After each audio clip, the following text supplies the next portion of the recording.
in. So we're going to spend a few minutes talking about the program today. I'll talk for a little bit, and then we'll kind of open things up for questions. But feel free to ask anything that we'll definitely try to address. Hi, Winter. Great name, by the way. Man, really cool name. Welcome. We'll get we'll get to going here and start off. So welcome to the University of Louisville's program review of the Master of Science in Human Resources and Organization Development. By the way, Susan, you're recording, right? Okay, good. I want to thank Susan. Hey, Charles. I want to thank Susan for helping us get kicked off here. This is fantastic, and we're going to take a few minutes and just talk about the program a little bit. First of all, my name is Dr. Ron Sheffield. I'm the program director and a faculty member with the team here. We do a lot, and the great part about this is that we love what we do, and I hope that you can tell that by the time I'm finished talking today, because this program we're really proud of it, and we work really hard for it. So the big takeaway from every conversation you're ever in, there's always like one or two big things, right, to take away. The one thing I want you to take away from this is that you're welcome here. That is the one thing I want you to hear. It's the one thing I want you to know. It's the one thing I want you to feel. Now, oh, hey, Brooke, it doesn't mean you're not going to work hard.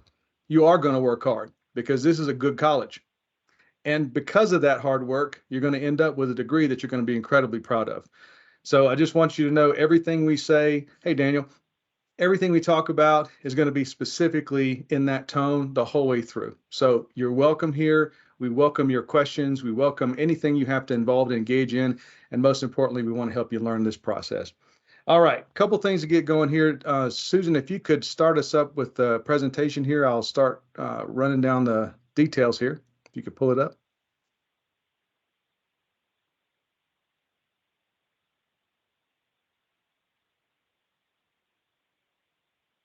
Susan? Uh-oh, did we lose Susan? Sorry, guys.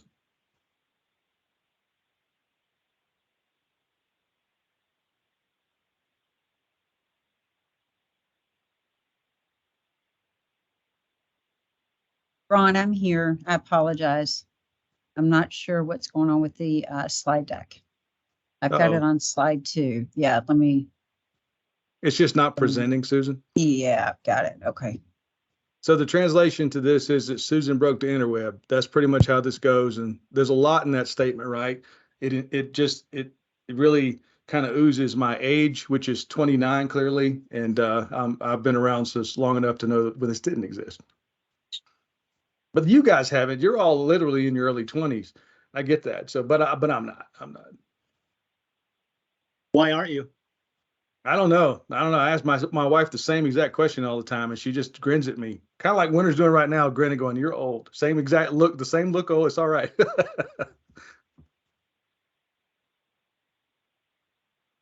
All right.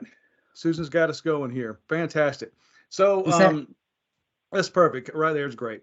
So as we kick off our conversation today, the thing I want you to walk away with as we start this conversation is we rock. This is clearly the entire presentation. I mean, these things that you see here are earned. These awards that you see for our program are earned. They are not new. These are not things that you get by accident. These are not things that people give you to, so the college will keep giving them money. That's not the case at all. So what you see is because we're good at what we do. Now, there are other programs out there. There really are. There truly are. And I welcome you to look at them. Please do. Please look at them. At the end of the day, what you'll end up seeing is that the University of Louisville's Master of Science program in HROD, which you'll hear me call it many times, is one of the only research level 1 colleges at the graduate level that's remote. And we're going to talk about those as we kind of go through our program here. And because of that, we get some respect. So I tend to call this page street cred. That's how I translate this into my highly academic term. This is street cred. If you really want to see what's going on about our program, this is it. And I just want you to know this. This is very important as you go through choosing a program to be part of and choosing a program to decide to join into. It's really important to know that the rest of society honors and recognizes a good program and a good school. Next slide, please, Susan. Fantastic. This is Tommy Fulp. So I've got 2 of these I wanted to show you just because I think this is important.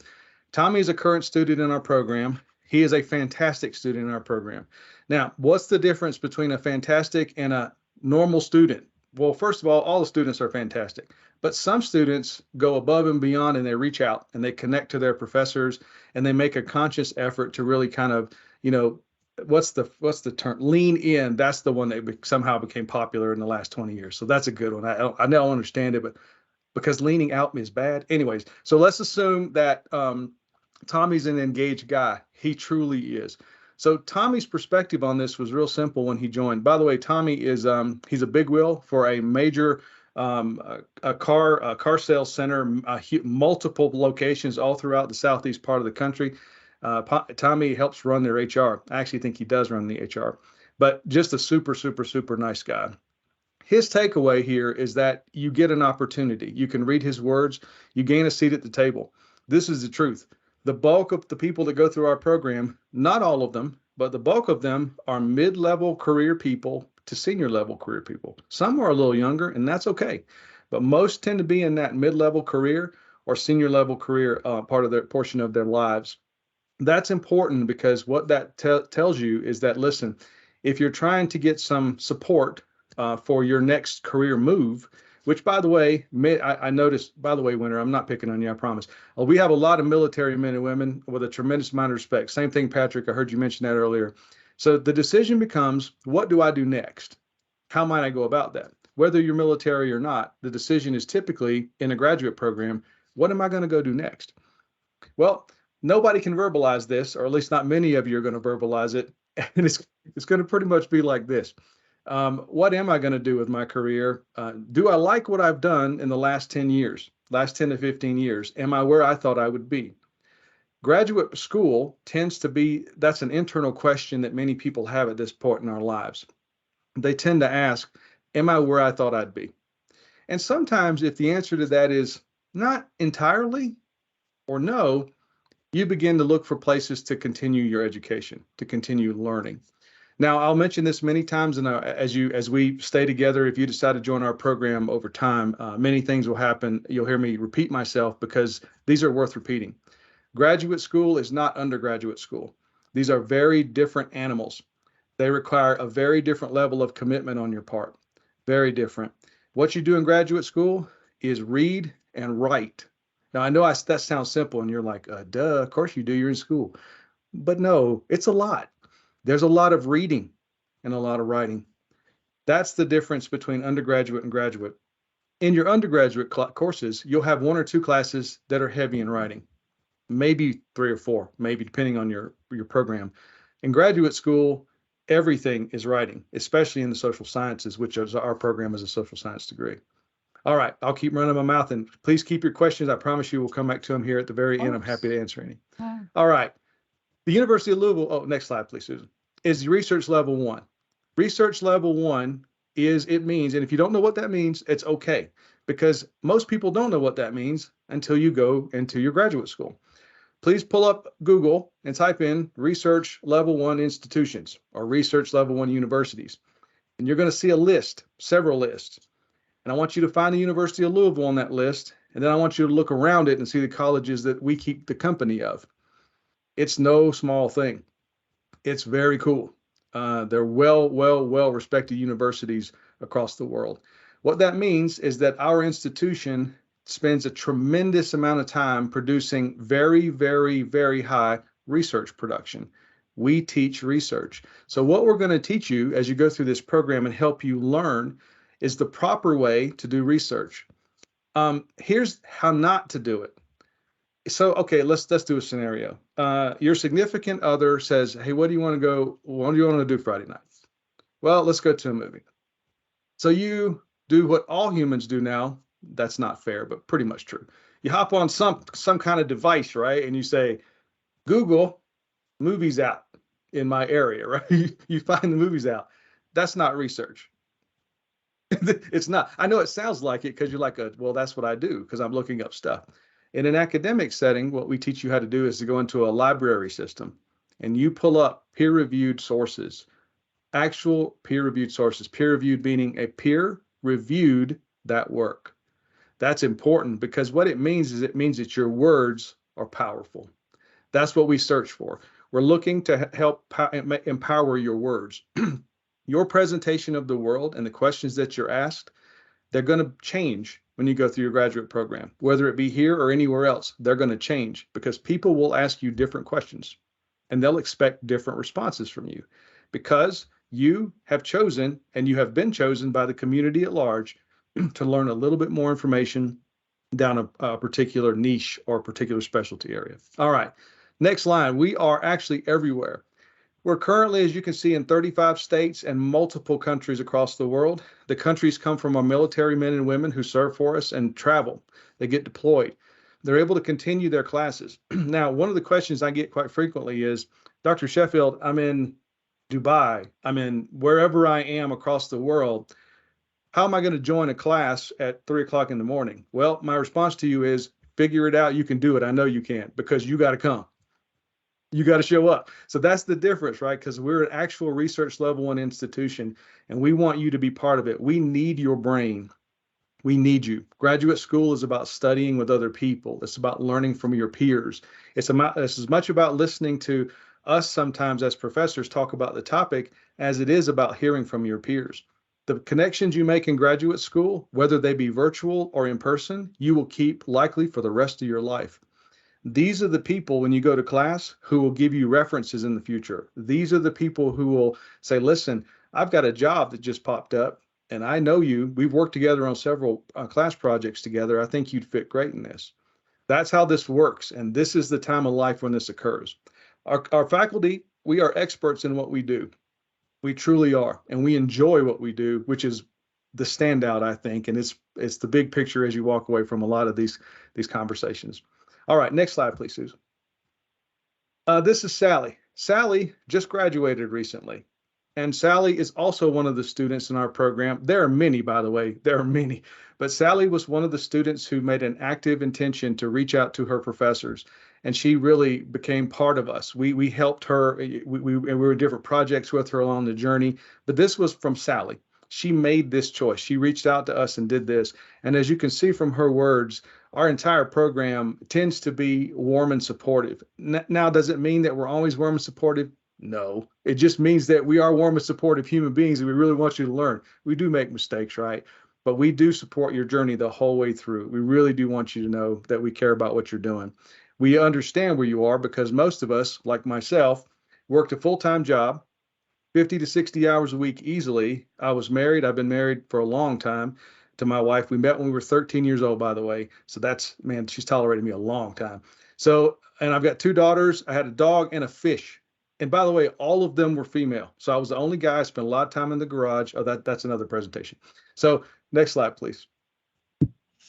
So this is Dr. Linda Bird-Poller. Dr. Linda Bird-Poller is a professor in our department, and she is fantastic. She's one of the kindest people you'll ever meet.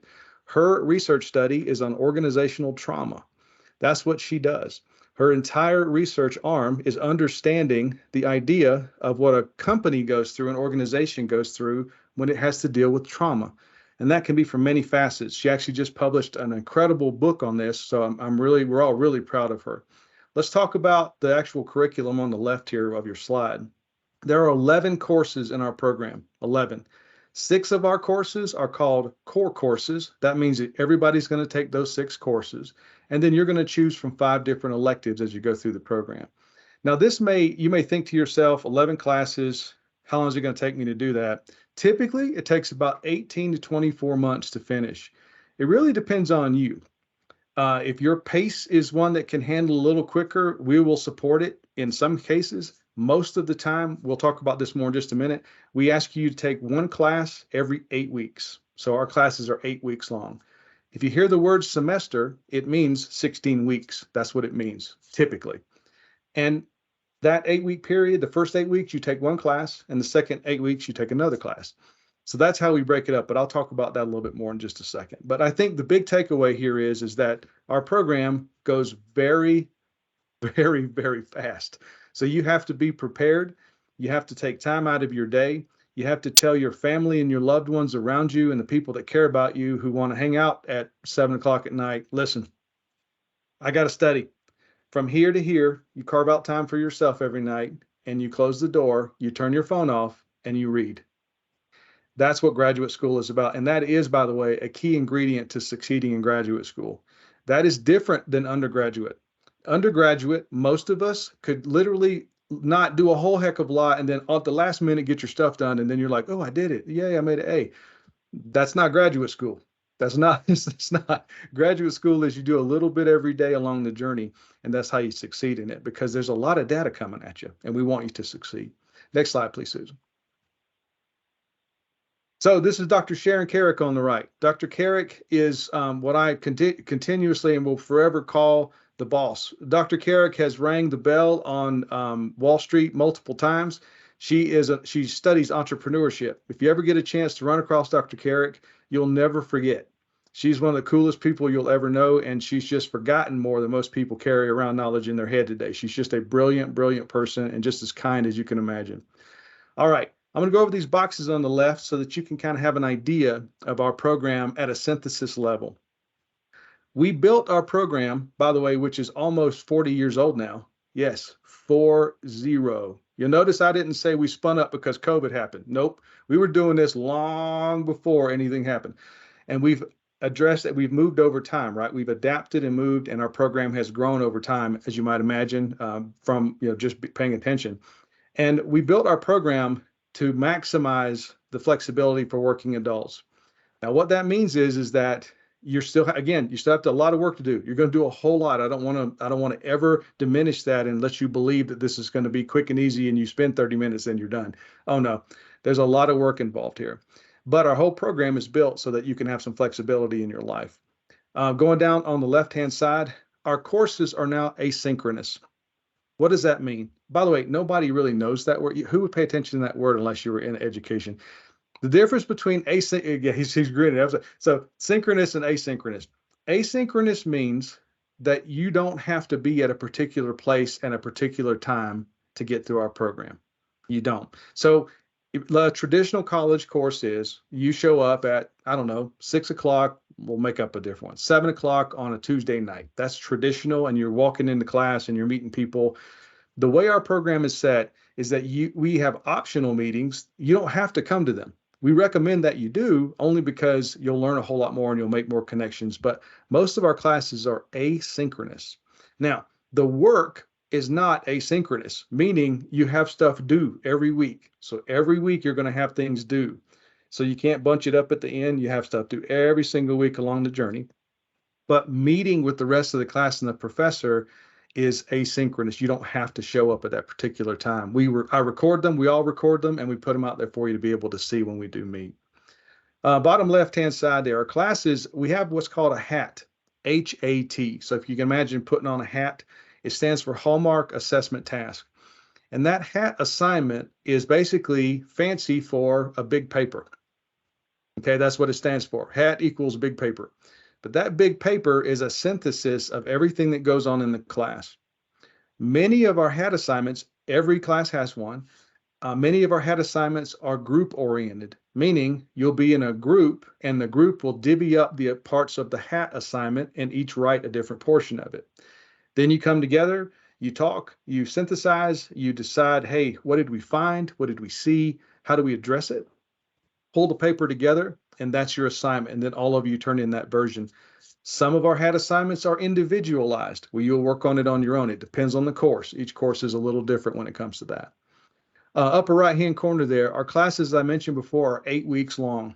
It goes by so fast that you blink and you're 50% through. I'm not kidding. So it goes that fast. So you have to be prepared as a graduate student. Hey, listen, this is not a light thing I can enter into. It's a serious part of my life. Graduate school equals professional level of a degree. That's why it's called graduate, and there's not the word under anywhere around it, right? Undergraduate, right? That's the difference between the two. Graduate is a professional level of degree, and we consider you a peer at that point. We want to talk with you. We want to learn with you. Our professors are considered high touch. It means that we reach out to you. We will talk with you. We want to talk with you. We want to meet with you. We will ask you about your questions. We'll ask you about your life. We do actually want to know what's going on with you. We genuinely do care. A lot of this responsibility lies at your feet. You can decide, like most things, right? How engaged do I want to be here? You can make that decision. You choose that, but it's up to you. We're here for you, and we will definitely work with you if you need it or want it. Bottom right-hand corner, our students tend to be, as I mentioned before, mid-level to senior level in their careers. Not always. We have quite a few folks who are in the entry-level part of their career because they're really, really, really smart. And what they're thinking is, hey, if I go to a good school and I get this degree now, I may be able to help my career quicker as I move down this path. And the answer is absolutely that's the case. So it's a brilliant move. Next slide, please, Susan. All right, these are our core courses. This is Dr. Mira Aligaraja. Dr. Mira is just as kind as she looks on this picture, right, by the way, and she's just as cool. Dr. Mira actually studied organizational strategy. Her entire research stream is around the strategic building and impacts and performance of an organization. So that's what you see, which is really cool to see her with her yoga mat there getting ready to chill. But our courses themselves on the left-hand side, these are our core courses. And our core courses, as you can see, they range, they're pretty straightforward. They're not terribly, fancy in name. They're very straightforward. The thing I'll take away from you is from our program, we have one recommendation for you, one, as you go into our program around your classes. They are called the bookend courses. There's two courses in our classes that we recommend that you take our program in. The first course we want you to take is Lead 617. Lead 617 is called Evidence-Based Research. And in that course, I teach this course a lot, by the way. In this course, we show you three fundamental approaches. Number one, we reignite your APA format writing. So I don't know if you ever hear the term APA and like your ear starts hurting, but mine does because I've done this forever and it's a format, right? It's just a format. So we help you re-engage with this. It's not to penalize, it's to help, because if you don't do this all the time, you can't possibly know how to do this, right? So we have several exercises you go through to help you get better at APA writing. And by the way, why do you write in a format? This is important. The reason you write in a format is because more people across the world can understand what you're trying to tell them. That's why you write in a format. Not because somebody wants you to do it. I hear that because I'm a why-driven guy. If you don't tell me why, I'm simply not going to do it. So I have to know why we're doing it. And that's why you need to understand a basic format. The second thing you learn in this class is around qualitative research. We touch lightly on qualitative research, not very deeply, but just a little bit. And we also touch a little bit on quantitative research. Again, just a little. We don't go deeply into it because we want you at this point to understand what happens when you're gathering the data and how you might in the future begin pulling it apart. The last class that we ask you to take is Lead 616. This is a capstone course. And this capstone course really is what it sounds like. It's a culminating course that you put a project together, typically with your organization. And you put that project together and run that project all the way through from beginning to end. So the rest of our courses in our program are at your choice. You pick and choose when you take them, how you take them. But the two kind of bookend courses are 617 and 616. I just wanted to point that out to you. Next slide, please, Susan. These are our elective courses. I'm not going to go through all these, but more importantly, this is Dr. Denise Cumberland. Dr. Cumberland is fantastic. Dr. Cumberland studies entrepreneurship. She's a huge deal in our field and spends a tremendous amount of time doing research. She's absolutely brilliant and just, again, also a super kind person. These are our elective courses on the left-hand side here that you see. You choose the path that you take. So we do not have prescribed tracks. We don't have that in our program. We let you decide what direction you want to take your career in and how you move through here. But these are the courses that you can pick from. I won't go down the course list here because, as you can see, there are many. And depending on the professor at the time, the course can be, it's up to you how you take it and when you take it. But the professors all add up their own unique flavor to these courses, which is incredibly, incredibly cool and unique. Next slide, please, Susan. All right, I had to point this out to you because we do something that not a lot of colleges do. This is and it looks like I was looking at this before I got on our call. This looks simple because I put these pretty little pictures on here and put the font up there. I can't tell you how hard it was to get this going again after COVID. This was unbelievable. I filled out this much paperwork and I still complain about it. Susan's like, I've heard this multiple times, Dr. Sheffield. I'm sorry, but I feel like this much paperwork. Anyhow, this is a trip to Dublin. We're going to Dublin in June. as part of an HROD program, a conference. And we're going to be doing this again. I'm trying to set this up right now. Our students are going to take another trip in October to Vancouver, Canada, to go to the International Leadership Association, the ILA conference in Vancouver. So you have an opportunity to sign up for this elective course should you decide to do so, and be able to take a trip with us. So we usually get anywhere between 10 and 25 students that go. It just depends on what's going on. We have a professor who leads the trip for us. It's a different person usually every time. They'll decide, who's going to make this particular trip and who wants to go. Takeaway here is that you've got an opportunity to do some really cool travel should you decide to do so. This is actually exciting and a whole lot of experiential learning here. So this is a unique part of our program, and we're incredibly, incredibly proud of it. Next slide, please, Susan. This is Dr. Brad Shuck. Dr. Brad Shuck is a movie star in our space. If you study HROD at all, even a little bit, Dr. Brad Shuck's name will pop up on slide 1 of Google. It will absolutely, because he does a ton of research, and he's very, very popular in our space. With regard to admissions and tuition, as you can see on the left, the biggest takeaway for us is there are two in my brain that I kind of tend to focus on, and I would welcome Dr. Pentecost here if she has any input when I'm finished to kind of please feel free to add any here. But there are two things that I point out that are big deals to me. Number one, we do not require GRE in our program because standardized testing have been continuously shown to not have any influence or impact on your ability to continue your education at all. So that's number one. Number two, our military members pay $250 per credit hour. We have kept it this way for a long time on purpose because it's it's literally the least the university can do to try to give back to our servicemen and women. So that's important to me.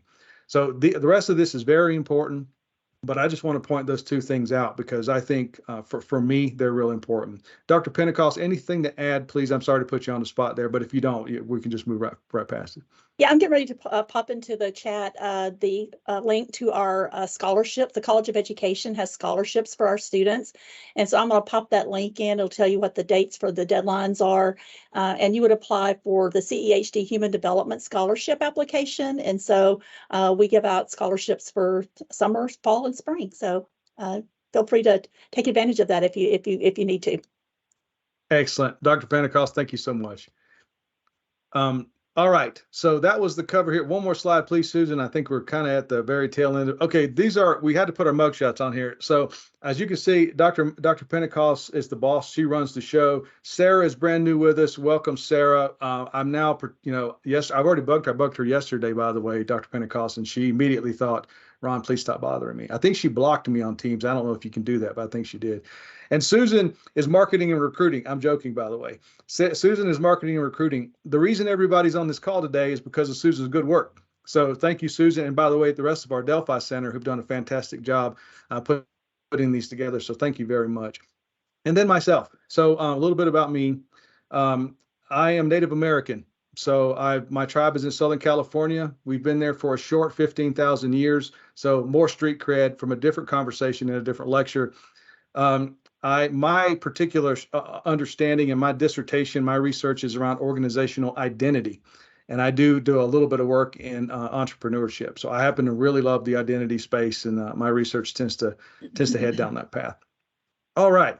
I think I've done a pretty good job talking for 30 minutes straight. Let me take a breath and ask anybody out there, any questions that you have, any thoughts that you have, feel free. If we can't address it today, I promise you we'll get back with you, but most questions we can address. So anything at all in the chat, if you don't want to talk, or please come on the camera, anything at all, any good questions are great. The floor is yours.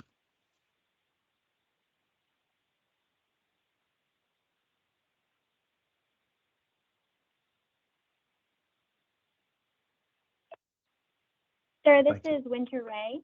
Hello. Hey, Winter.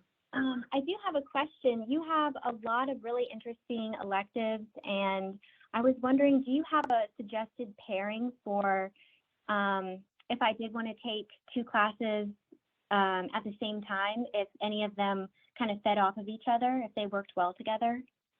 That's a great question. So Winter, thank you that's a fantastic question. Two things, if I could. I'm going to answer the back end of your question first. We don't usually go down the path of 2 courses at the exact same time, like for 2 and 1 8-week period. We tend to kind of lean away from that, and I'll tell you why. There's so much work that's involved there that we tend to really guide all of our students to do one class every 8 weeks. So if you did like one class 8 weeks and then one another, that's kind of our normal the way we would guide you to take those courses. Okay, so that's the first thing. But great question, and the answer is yes. We with your advisor is one of us. So in our program, we as the faculty, we're the advisors. The reason for that is because we are very, very, very close to our fields. We're so close to our fields that we all get called for consulting engagements all the time to do different, because we love what we do. So the answer to your question is, Winter, yes, we can guide you depending on what you want to do and recommend that you take these courses like, in sequentially, maybe 1 8 weeks and then the next, or, we can kind of bundle them up with you. So we're happy to do that. And you would typically have that conversation with your advisor as you get into the program. Thank you, sir. You got it. You got it. Great question, by the way. Anybody else, please? Nothing from me. I just want to be ready for anything, and I'll be graduating with my bachelor's in August and looking forward to making that transition and keeping everything hooked up, moving into it, and hopefully get to start in September right off the bat. So I hope there is not a break in my curriculum. Excellent. Patrick, congratulations for completing your undergrad. That's fantastic. That's wonderful news. Wonderful news. So am I going to have a break, do you think, or am I going to be able to work out some sort of a waiver process to where I finish in August and in September I'm going to be moving into it?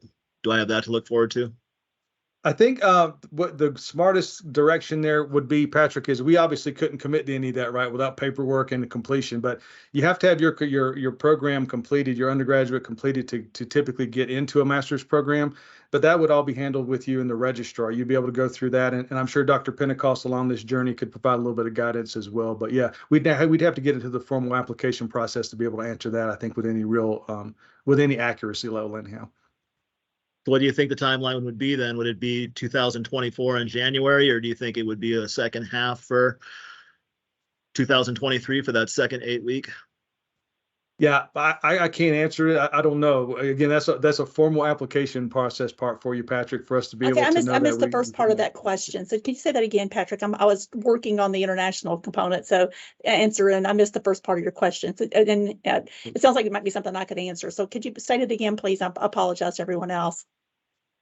The bachelor's degree is going to wrap up in August, and going into the master's degree, I was wondering if there was going to be a break in the curriculum and what the timeline would be before I'd start up again. If it was, No, if you're finish your degree in August, you're able to register. You're able to apply for the master's program actually now, and we will admit you provisionally until your degree bearing transcript is done in August, and then we move you to good standing once that's completed.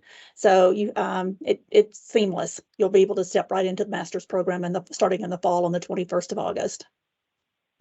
Thank you. You're welcome. Excellent. Thank you, Dr. We have a lot of our students who do that, so that you'll be in good company. Excellent. Thank you. Great question, Patrick. All right. Anybody else? Questions, comments, thoughts? We got time, please. What's popping up in your head that we can talk about? Yes, for this is for the admission. Because I put it in the chat.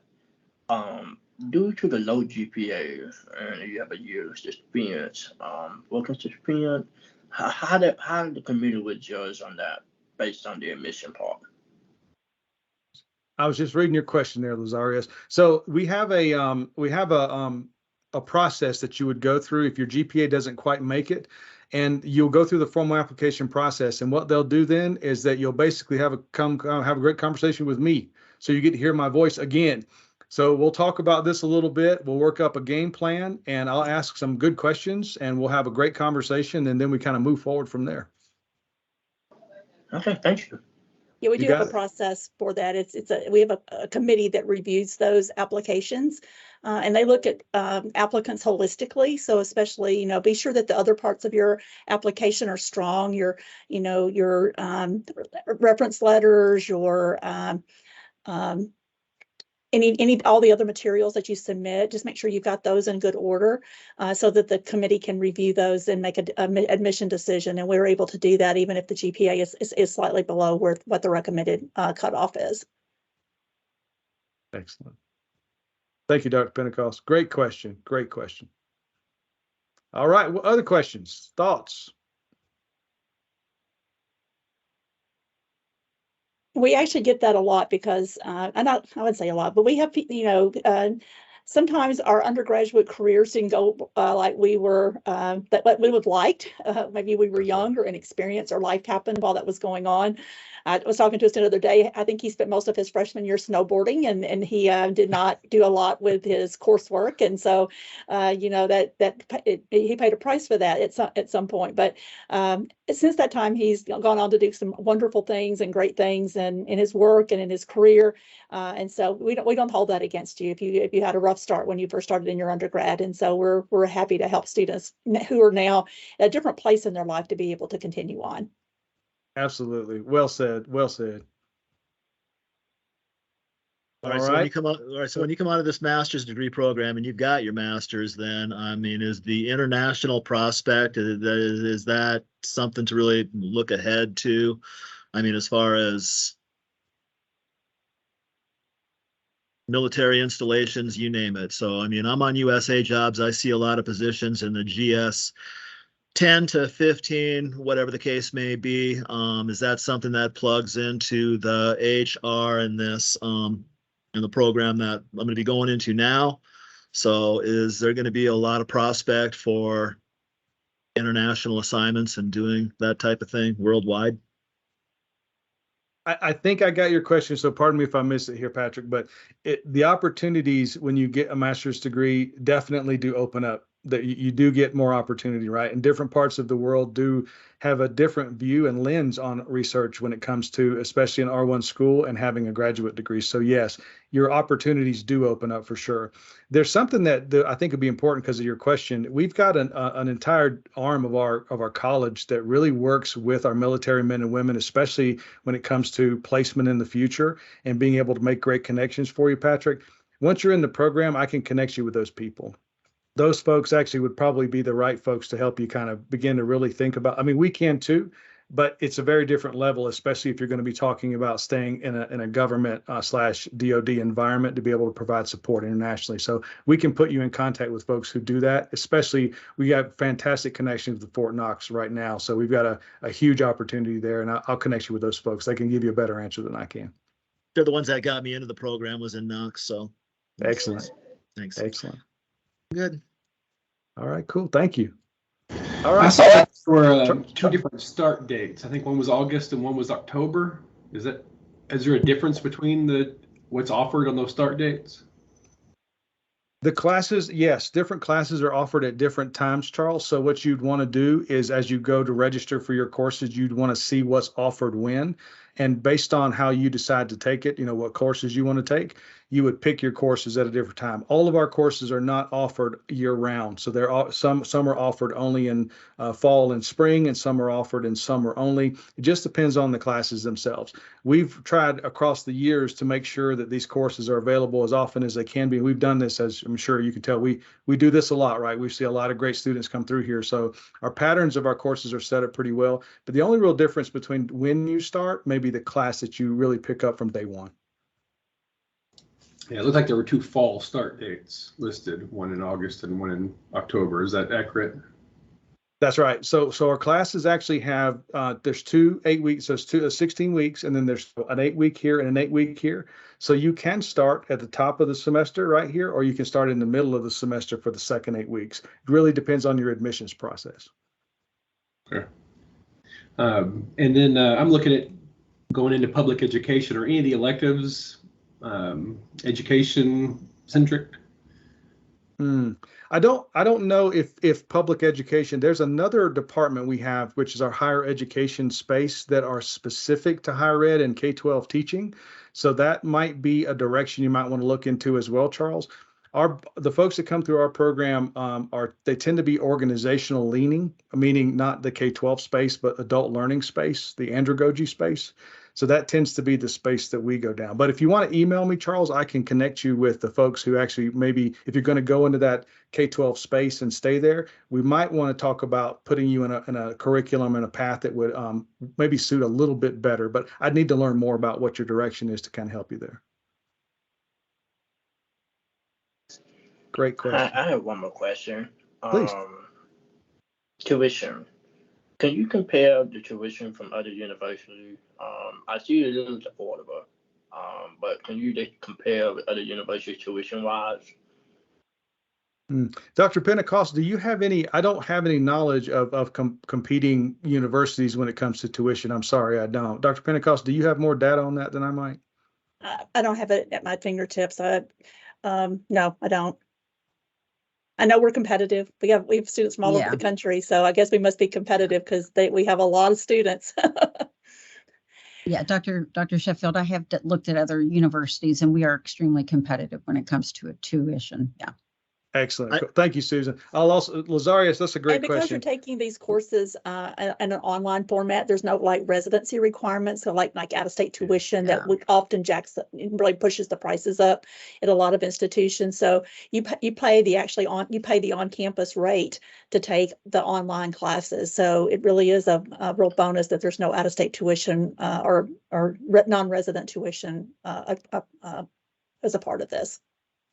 Yeah, I'll add something. Thank you, Dr. Pentecost. Lazarius, I'll add something too, just so you can know one perspective, just one guy's perspective on this, okay?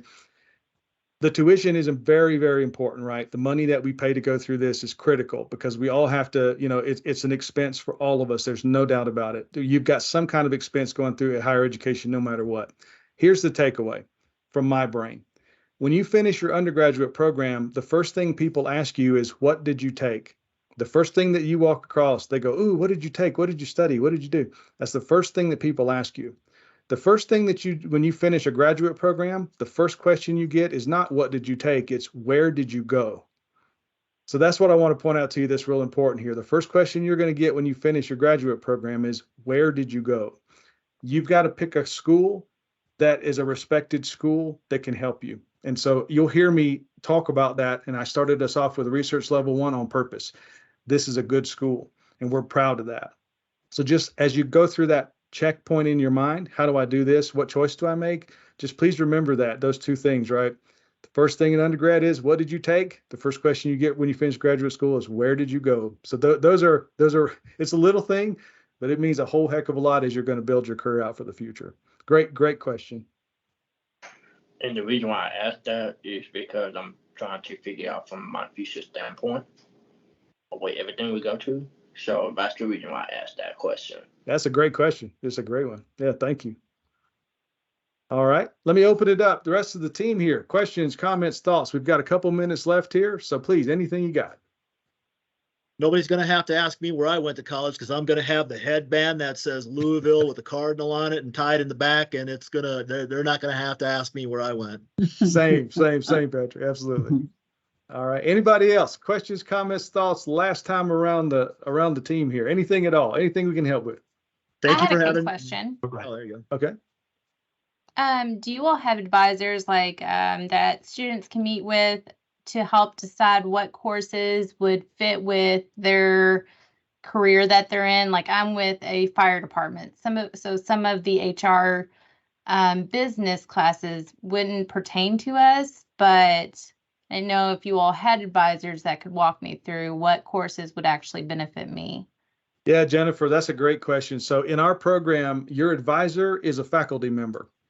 So the people who teach these courses, you get assigned to an advisor, which is a faculty member in our program, and we are the people who guide you. We're the people who have, and the reason we do that, Jennifer, as I mentioned a little earlier, is that we're very close to our profession and we're very close to our field. So we can answer your questions very easily because we know exactly what's involved in these courses and we're happy to do so. So I hope that answered your question, Jennifer. Now, ahead of time, if you want to talk ahead of time before getting into the program about what might work, you're welcome to send me an email. Please, I'm happy to meet with you. I'm happy to, because we'll go down and get some idea on how this might work for you, because as soon as you said that, I immediately thought of 2 courses that you would really benefit from. So that's the first thing I had. Now, I also thought of 2 that you won't benefit from. That's exactly what I went down to my head. Perfect. Thank you so much, sir. You're very welcome. Very great question. All right. I think we got one more because I heard one more person. So anybody else? Questions? I want to make sure you got what you need to make a good decision. Yeah, first off, I appreciate you having this great session for us. Are there any nuances for returning students? So I had taken a pause in 2019. I'm an HR director at a really crazy hospital. And so I had taken a pause and now interested in going back now that we're through the pandemic and everything. Is there anything I should be aware of about that? And then also kind of piggybacking, I understand there's a healthcare professions concentration of the degree as well. There sure is. There sure is. I'm not terribly familiar with the healthcare portion of it, but I can put you into contact with the people that are, Daniel. That's number one. That's a fantastic question. We have an excellent healthcare. That entire arm is growing like you wouldn't believe because, as you know, you do this for a living, right? This whole space it becomes more niche as time goes on, or niche if you're from Georgia, by the way. So it really just depends on, what you're going down and your direction of your career path. And to answer your first question is if you were in the college before, so if you're part of UofL before, prior to COVID, yeah, I'm not familiar with anything that we have that's continuing. However, I do know there's got to be a process, Dr. Pentecost, of any courses that you may have taken. If there's a time frame, there has to be, because I've been through this myself before. Yeah, you might transfer credits. No, yes, we can. Yeah, I've taken the HR 605, for example. I finished and evidence-based. Was it here at UofL or somewhere else? Here, it was here, the same program. Oh, okay. Well, then we would just be able to move that over. If it was more than 3 years ago, there's a form we have to complete but it's typically pretty easily done, especially if the courses were taken here. So no, you should be able to pick back up. How long has it been? 2019. Yeah, you'll have to reapply now, but we should be able to go back and pick up those courses. Yeah, we should be able to do that. Great. Thank you both for your help.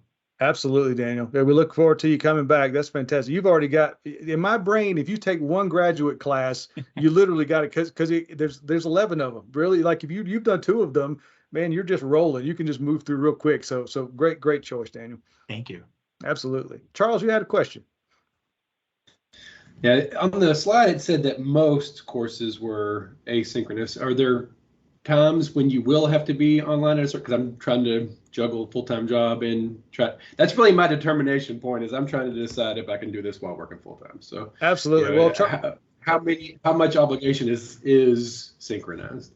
Yep, great question, Charles. So the reason you see most classes is because we just moved at the start of this year to all classes, and I haven't updated that form yet. That's why you see it. So all of our courses are asynchronously based now.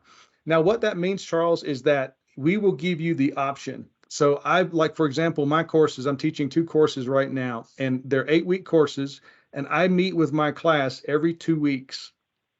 Every 2 weeks for an hour, and we do a lecture on a different topic, and we talk. And it's not just me running my mouth, it's us talking about the topic at hand. And it's an optional session. You don't have to come, but if you can come, it's incredibly cool because you meet you meet everybody else. You learn in a different way. It's not the same. It's just a little different when you get to talk sometimes, because all of us learn a little differently. So yeah, it's optional, Charles, and you don't have to come. So at this point, as of the first of the year, all of our courses are offered asynchronously. Now, again, occasionally you'll get somebody a professor who may say, Charles, we're going to meet on this Wednesday night. I'd really like you to be here if you can, because we're going to have a guest speaker come in and we're going to talk about this incredible topic. But we're very flexible with this. And I'm going to answer another question that you asked partially there. How much commitment does it take? First of all, Charles, almost everybody that's ever gone through our program works full time. Everybody. So there's very few people who ever come through our program who don't work full time. And by full time, I mean the normal 50 plus hours, by the way. That's normal, right? That's for our culture, that's normal. So it's typical. So we're built for that, number one. Number two, you can look, if you spend an hour and a half or to 2 hours every week, that's kind of normal, of studying, reading, catching up, making sure you meet with your team if you need to. That's typical. That's normal. If your commitment level is less than that and you can't, that's when you want to begin to think about, is this the right time to do it? Because this is reading and writing. It's truly different than in undergrad, where you don't have quite so much reading, writing, and then reflection. right? Adults reflect back on our lives and we bring that meaning forward and make new meaning of it. So that's the whole I hope that helped, Charles. I added some more there because I think that might have been where you're to give you some specifics on time that'll help you. Yeah, that does. One of the other places I was talking to, kind of said about 15 hours a week, is what you would have to. And I was just trying to get a similar comparison here. But I appreciate it. Absolutely, Charles. Yeah, 15 hours a week. We rock, but we're not Harvard, right? We're not quite the Harvard Yale thing. But I mean, I can tell you though, we're a research level 1 university. So when you finish this program, you're highly respected among a whole lot of folks. So that's a big deal. And I've said that multiple times on the call because I really am proud of it. Just so you guys know, this is a big deal and your choice is a good one. So Charles, 15 hours is clearly not the case, but you can if you want. If you want to do 15 hours with us, you're welcome to. Well, I'll hang out with you. I appreciate the offer. You're very welcome. Dr. Sheffield, I just want to, Charles, I think too, your learning styles vary. You do have to understand, whether you're a psychomotor, whether auditory, right, or visual. I think your learning style contributes to how long you need, right, to prepare each week. So just keep that in the back of your mind as well. Well said, Susan. Well said. All right. I think we've covered a lot today. I appreciate your time. I hope that you walk away with this one thing from me talking for almost an hour with you is that you're welcome here.